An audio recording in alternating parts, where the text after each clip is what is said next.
The Pandavas were exiled into the forest because of Shakuni's clever ploy of making use of his rigged dice, which turned the tide in favor of Kauravas.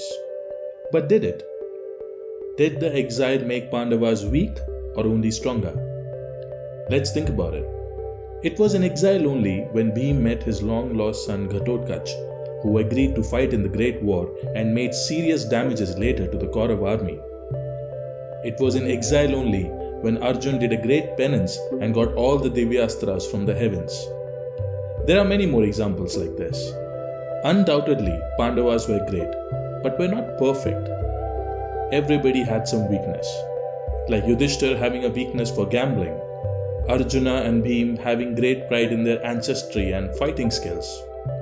This exile made Pandavas go through different tests, which not only made them stronger in terms of material possessions, but also refining their character by destroying their inner demons.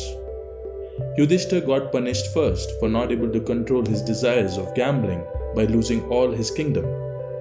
Arjuna was taught a lesson for his arrogance by Shiva himself.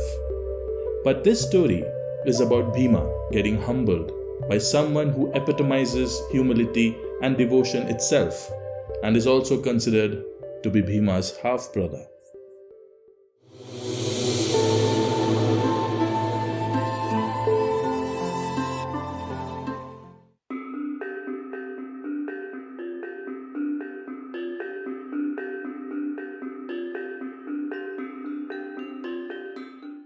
One day, as the Pandavas were moving around in the forest, a gentle breeze carried along with it a beautiful celestial flower known as Saugandhika and dropped it on the ground in front of Draupadi.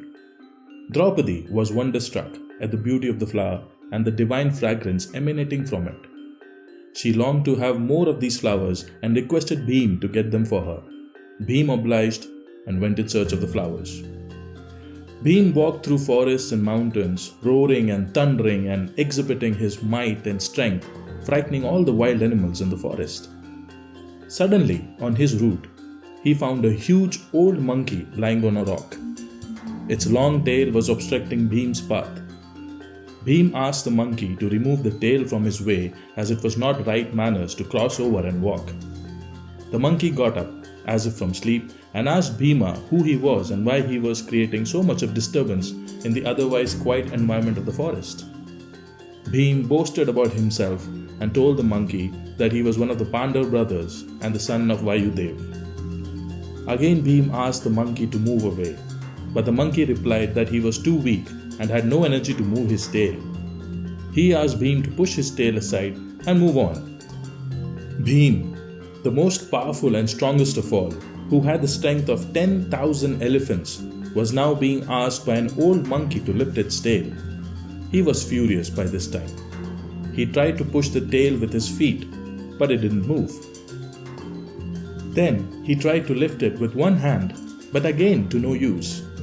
Bhim then used both his hands and tried to lift the tail, but it was stuck to the ground firmly, and Bhim couldn't even move it an inch.